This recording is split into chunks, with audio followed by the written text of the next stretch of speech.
Filhos, na leitura corrente do Evangelho de São Mateus, que domina todo o ano litúrgico A, que estamos celebrando por este ano inteiro, hoje nos encontramos no início do capítulo 5, o início do Sermão da Montanha. Mateus apresenta Jesus como o novo Moisés, ou como aquele profeta sobre o qual o próprio Moisés, no final do livro do Deuteronômio, vai profetizar: virá um profeta como eu e vocês devem ouvi-lo. Então é esse o intuito do evangelista São Mateus, quando, já que Moisés recebeu e entregou ao povo uma lei, a lei de Deus no monte, também no monte nosso Senhor dá a sua lei. Não que ele tenha cancelado o decálogo, não. As bem-aventuranças são um desenrolar até que os mandamentos já previstos lá no Antigo Testamento encontrem a sua vivência perfeita. Lembre que nosso Senhor depois aqui dirá: não penseis que vim abolir a lei, eu vim para dar-lhe pleno cumprimento. Não significa rígido cumprimento, como muitos chegam a interpretar. Pleno cumprimento significa o cumprimento perfeito, onde se lança as bases a partir das quais as pessoas terão um critério, uma motivação, um estímulo para dizer: poxa, o mandamento do Senhor é perfeito e ai de mim se não for por ele. É isso que nosso Senhor vai fazer durante todo o Sermão da Montanha, durante os capítulos 5, 6 e 7 do Evangelho de São Mateus. É praticamente a mesma leitura do Evangelho que é proclamada no dia de Todos os Santos. Não sei se vocês se recordam, mas no dia de Todos os Santos é proclamado o Evangelho das Bem-aventuranças. Porém, hoje, quando se confronta com as outras leituras, se quer chamar a atenção para outra, digamos assim, outra característica que vai dominar todo o restante das leituras, especialmente também do Evangelho das Bem-aventuranças. Se observaram bem, tanto a profecia de Sofonias como a carta de São Paulo aos Coríntios fala dos humildes e dos pobres. Vocês prestaram atenção? E é justamente a primeira bem-aventurança que começa: bem-aventurados os pobres em espírito. Já falamos noutra ocasião sobre o que é a humildade. Segundo os santos, humildade é estar na verdade. Muita gente entende que humildade é simplesmente a característica de quem é pobre e se faz de coitadinho para ver se os outros ficam com peninha. Mas não se trata disso. Quem faz cara de coitadinho para que os outros fiquem com peninha, vai ver estar sendo ou um ingênuo ou um idiota. A verdadeira humildade não é você fazer carinha de coitado. A verdadeira humildade é você reconhecer que não sabe de tudo e não tem tudo a seu dispor para que você realize tudo o que você é capaz de realizar. Eita, filosofei, não foi?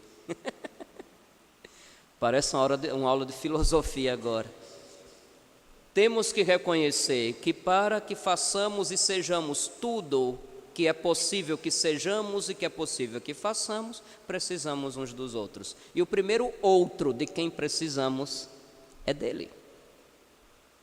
Quem é humilde reconhece que não sabe de tudo, que não tem tudo. Quem é humilde reconhece: eu preciso do outro.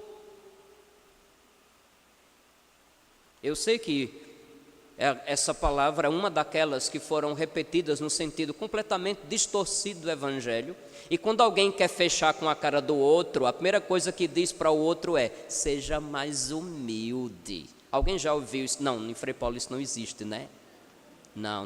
Lá na Sibéria é comum que quando o cara que não é nada humilde quer fechar com a cara do outro, a primeira coisa que diz é: seja humilde. Ele está pedindo para você ser besta.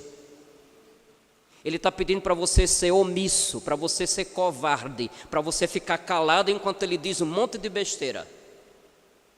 Ele ou ela, tanto faz, não sei quem é a figura que está acusando ou exigindo do outro humildade, quando a própria pessoa que exige a humildade desceu pelo ralo faz tempo. Para começo de conversa, o humilde nunca exige humildade dos outros. Ele é e pronto. Ser humilde não é calar quando os arrogantes acham-se no direito de dizer para o outro: seja humilde. E ainda faz uma carinha, né? Toda vez eu me lembro daquele desenho do Shrek. Lembra do personagem, o gato de botas? Quando ele quer conseguir uma coisa, ele faz aqueles olhinhos carinhosos, todo mundo faz assim. Eu acho uma graça. Pois bem, meus filhos, vamos repassar a catequese. Humildade é estar na verdade. E a verdade sobre nós é: eu preciso melhorar. Eu tenho que me empenhar por melhorar. Eu preciso da ajuda do outro. E o outro principal, que mais eu preciso recorrer à ajuda, é nosso Senhor. A humanidade bem vivida com a qual eu devo me confrontar constantemente para reconhecer que aquilo que é verdade sobre mim ainda não alcançou a verdade que eu ainda posso ser. Filosofei de novo. Alguém fez uma cara estranha ali olhando para mim, eu acho engraçado. Ou seja, o fato de você ser o que é hoje não lhe dá o direito de parar aí. O humilde reconhece que não pode ficar parado aí no que é e no que sabe e no que faz. O humilde reconhece que é possível que a verdade sobre você seja melhor do que esse traste que você é hoje. E sem a ajuda de Deus a gente não consegue. Veja bem, Sofonias, quando deu a sua profecia, já havia caído o reino do norte. Só ficou na região gente pobre, gente que não tinha importância nenhuma no quadro social do reino de Israel. Não ficou ninguém da nobreza, não ficou nenhum grande fazendeiro, ninguém importante. Somente aqueles que tinham, digamos assim, completa falta de segurança material que ficaram no país.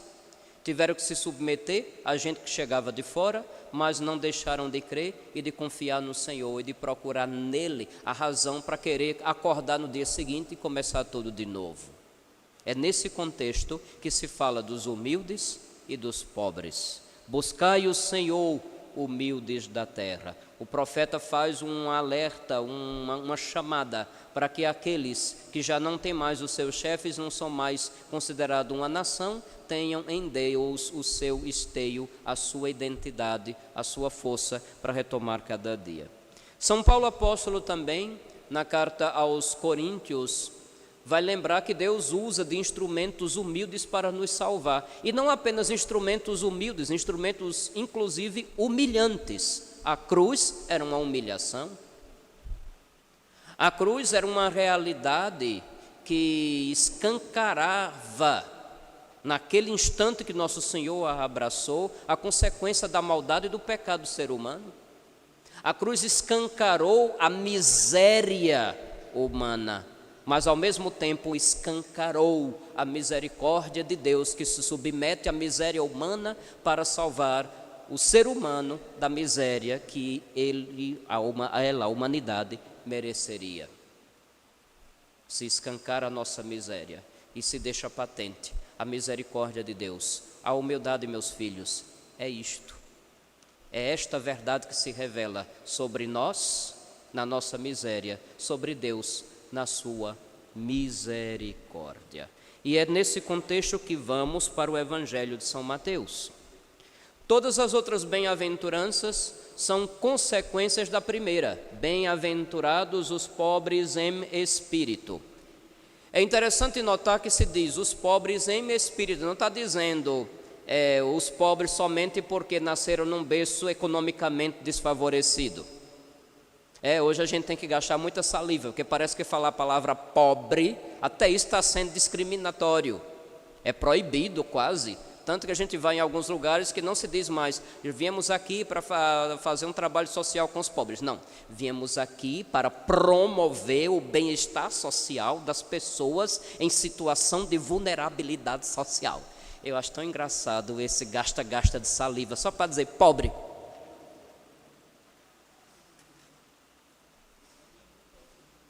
Desnecessário, completamente desnecessário. Se observamos bem, cada bem-aventurança é um desdobrar da primeira e é uma definição de quem é o pobre por excelência. Aquele que, sendo tudo, se fez nada. Aquele que esvaziou-se de si mesmo por causa de nós. Aquele que, mesmo sendo o Senhor do universo, nasceu numa estrebaria. Aquele que, sendo Deus Todo-Poderoso, nasceu completamente frágil, dependendo da caridade dos outros. Porque é assim que uma pessoa nasce. Não faz muitos dias que nós celebramos o Natal e lembramos essas verdades. Nosso Senhor é o pobre, a quem devemos imitar. Ele próprio disse: o Filho do Homem não tem onde reclinar a cabeça. Ele próprio disse: quem vir após mim, que quiser me seguir, quem quiser ser como eu, renuncie a si mesmo, porque ele foi o primeiro que renunciou ao seu ser divino para estar aqui, sem deixar de ser Deus. Mas não recorreu necessariamente à sua divindade. Ele que se afligiu vendo o resultado da miséria humana. Jesus se preocupou e chorou sobre Jerusalém. O Senhor chorou. Até hoje, dizem lá no Monte das Oliveiras, tem uma pequena capela que deram o nome da expressão em latim Dominus Flevit. Ela foi construída num formato para nos lembrar uma lágrima. Se alguém quiser algum dia me levar como na Terra Santa, eu vou lá e mostro para vocês, viu? E a gente repassa. Então, o Senhor chorou, ficou aflito, porque deu todas as chances para uma cidade rebelde, que não soube aproveitar a grande chance que a misericórdia de Deus tinha dado. Jerusalém, Jerusalém, quantas vezes eu quiser unir os teus filhos como a galinha junto aos pintinhos, mas tu não reconheceste o tempo em que fosse visitada. O Senhor chorou. Bem-aventurados os aflitos. O Senhor recebeu violência, rejeição, mas permaneceu manso como um cordeiro levado ao matadouro. Alguém o esbofeteou, ele não ficou calado, mas não respondeu com violência. O mesmo que vai dizer: se alguém bate na tua face direita, oferece a outra também. Não é no sentido de mandar o outro pecar de novo, é no sentido de dizer: o outro veio com violência, eu vou com mansidão. Quem mais manso do que ele? Quem mais desejou que nós fôssemos santos, justos conforme Deus? Porque aqui a sede e fome de justiça não se trata de justiça social. Para isso tem muito sindicato no mundo promovendo. Quem mais foi misericordioso, senão aquele que acolheu o Zaqueu, senão aquele que impediu o apedrejamento de uma mulher pecadora, senão aquele que, vendo Mateus na coletoria de impostos chamando, não teve vergonha de sentar-se à mesa com aquele povo que era mal visto.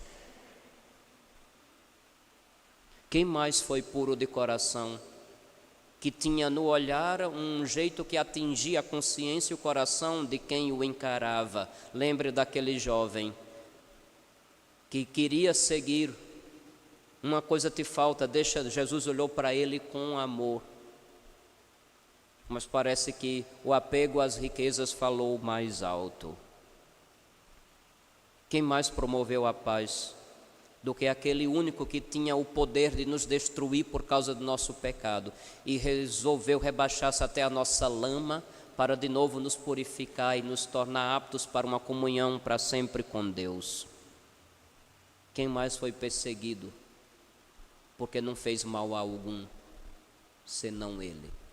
Então, meus filhos, todas as bem-aventuranças são uma descrição de quem é aquele que nós seguimos. Nós seguimos esse Jesus. E nunca é demais lembrar que no Evangelho seguir não é correr atrás, é imitar, é procurar ser como. Não temos o direito de nos dizer cristãos se não entendemos isso aqui como valores a ser promovidos e vividos. Não apenas num discurso bonito, mas na prática, na vera. Na vera. Quantas vezes ainda somos assaltados pelo interesse das riquezas deste mundo? Ninguém vai ao céu porque é pobre, ninguém é condenado pelo fato de ser rico, mas todo mundo sabe que quanto mais as pessoas possuem, mais poder aos olhos deste mundo ela tem. E onde há poder, geralmente há discriminação, opressão, desprezo dos pobres, egoísmo, falta de amor e assim por diante. Conta-se na nossa sociedade, nos dedos de uma mão, aqueles que, mesmo possuindo, não agem como se possuíssem muito. Sim, existem pessoas assim. Eu conheço muita gente que tem muito mais dinheiro do que nós todos aqui juntos. Mas se você topar no meio da rua, você não dá um conto. Porque é desapegado, é simples. Não é porque é o ranzinza que guarda na conta enquanto a família está passando fome. Eu já conheci gente assim também, viu? Eu já fui para uma certa paróquia e fiz um certo funeral de uma pessoa muito pobrezinha. E depois de uns 3 a 4 meses, começou a chegar na casa da viúva e dos filhos, que eram carroceiros, fazendo frete para a feira de Itabaiana, já estou quase dizendo onde é. E começou a chegar umas correspondências. Naquele tempo ainda não tinha esse negócio de o banco se comunicar por aplicativo, ainda não tinha não. Então chegavam cartas. Lembra que os extratos chegavam impressos, né? Você abria de um lado, abria do outro para saber quanto é que tinha. Começou a chegar extrato bancário e começou a chegar umas cartas em determinado banco dizendo: Senhor fulano de tal, o nome do defunto. Percebemos que nos últimos 4 meses o Senhor não fez nenhum novo investimento. Os filhos acharam aquilo muito estranho e foram até o banco para tirar a prova dos 9 para saber o que é que estava acontecendo. O que é que descobriram? Que o velho que fedia e que andava de carroça pegando frete no meio de feira de Itabaiana tinha mais de 1 milhão em conta bancária, enquanto a coitada da esposa, já idosa, precisava entrar na fila do SUS para fazer tratamento de saúde. Misericórdia não, miserável. Alguém disse aqui do lado, misericórdia, não, miserável. Então façam essa distinção. Ninguém vai ao céu por ser pobre, e a bem-aventurança não diz bem-aventurados os pobres, ponto. Bem-aventurados os pobres ou seja, aqueles que, sabendo o que são e o que têm, não se apegaram, se tornaram livres com respeito aos bens que possuem e colocaram seus bens a serviço do bem. Não se torna escravo dos bens. Aqueles que escolheram uma vida de simplicidade, de sobriedade, esses são os verdadeiramente livres, filhos de Deus. Da mesma forma que ninguém é condenado pelo fato de ser rico. Riqueza sempre é uma tentação para que as pessoas se achem autossuficientes, se achem suas próprias divindades, os próprios que tomam a decisão sobre o que é o bem e o que é o mal, e alguns até se tornam não apenas imorais, mas também amorais. É diferente. Qual é a diferença entre uma pessoa imoral e uma amoral? Uma pessoa imoral é aquele que sabe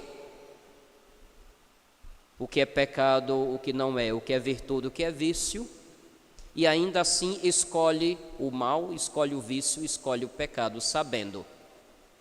Uma pessoa amoral é uma pessoa que tem a si própria como a régua e quer definir o que é o bem e o que é o mal. Claro, o relativismo, o egoísmo nessas horas toma conta, e aquela velha tentação, ainda lá do tempo do Gênesis, conhecimento do bem e do mal é você ter intimidade e decidir por conta própria. É o máximo da soberba humana. É o pecado original se repetindo. Até hoje tem gente assim. O amoral, ele cria na sua mente o seu código moral. E claro, o único que cumpre o código moral perfeitamente é o próprio. Os outros não servem, os outros não prestam. E é assim, nesse contexto, que você vai entender porque é que muitas pessoas amorais se acham acima da lei. Porque é que muitas pessoas amorais apontam os erros e os crimes dos outros, mas fazem vista grossa aos próprios. É assim que você vai entender que pessoas amorais se autodenominam a alma mais honesta de um país ou do mundo, e assim por diante. Bem-aventurados os pobres em espírito, deles é o reino dos céus. Porque somente quem procura ter os mesmos sentimentos de Deus é quem aprendeu dele, é quem tem uma comunhão com ele. Somente quem tem os mesmos sentimentos de nosso Senhor é que vai ficar aflito, vendo a maldade e muita gente descaradamente rejeitando o bem. Somente quem tem os mesmos sentimentos de Jesus Cristo é que vai manter a mansidão no mundo de violência. Somente quem tem os mesmos sentimentos de Jesus Cristo é que vai viver conforme Deus, conforme a justiça e santidade. Somente quem tem os mesmos sentimentos de Deus vai compreender a miséria do outro e vai agir de uma forma que ajude o outro a sair da sua miséria. Misericórdia não é simplesmente desculpar o pecado alheio, é buscar o outro e tirá-lo do pecado. Somente quem tem os mesmos sentimentos de Deus é que vai olhar para o outro não com desejo de possuí-lo ou de usá-lo, abusá-lo e descartá-lo. Somente quem tem os mesmos sentimentos de Deus é que vai promover a verdadeira paz, que não é simplesmente uma política de boa vizinhança, não agredir para não ser agredido. A verdadeira paz só é possível com uma conversão onde se abandona o pecado. Do contrário, nunca haverá paz. Haverá sempre uma inquietação, uma agitação. A pessoa nunca vai encontrar serenidade. Não vamos reduzir as bem-aventuranças a um mero programa social onde tudo é interpretado como se fosse sociologia. É uma imitação de Cristo, em resumo. Já houve alguns melhor entendidos do que eu que disseram que se algum dia queimassem todas as Bíblias do mundo, mas só restasse esta página, nada teria sido perdido. Meus filhos, estejamos atentos. O cuidado com os pobres é parte essencial da nossa fé. E a pobreza retamente entendida e retamente assumida, como nosso Senhor Jesus Cristo a fez, é parte essencial da vida de um cristão. Está disposto? Ninguém disse que seria fácil seguir Jesus, nem ele próprio. Ninguém disse que seria fácil ser católico. Vai ver, é por isso que no mundo egoísta e consumista, cada vez é menos as pessoas que procuram Deus. Até porque, pode observar, quanto mais rico é um país, menos religioso é o povo. Porque cada um já se acha sua própria divindade, definindo o que é o bem e o que é o mal, e suficiente, autossuficiente, já tendo suas seguranças. E não se dão conta que tem coisas que vão muito para além desta vidinha, daquilo que se rende e do que se vende.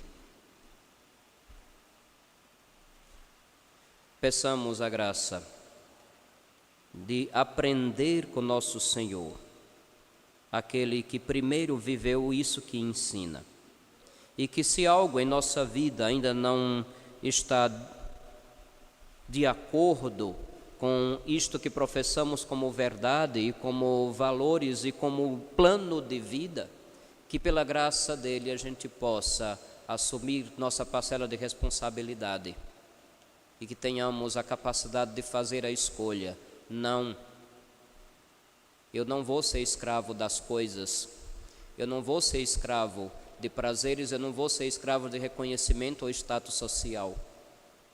O que eu for e o que eu tiver e o que estiver ao meu alcance, devo colocá-lo a serviço de um bem que muitas vezes não será visto o resultado neste mundo. Que a graça de Deus nos socorra. Amém.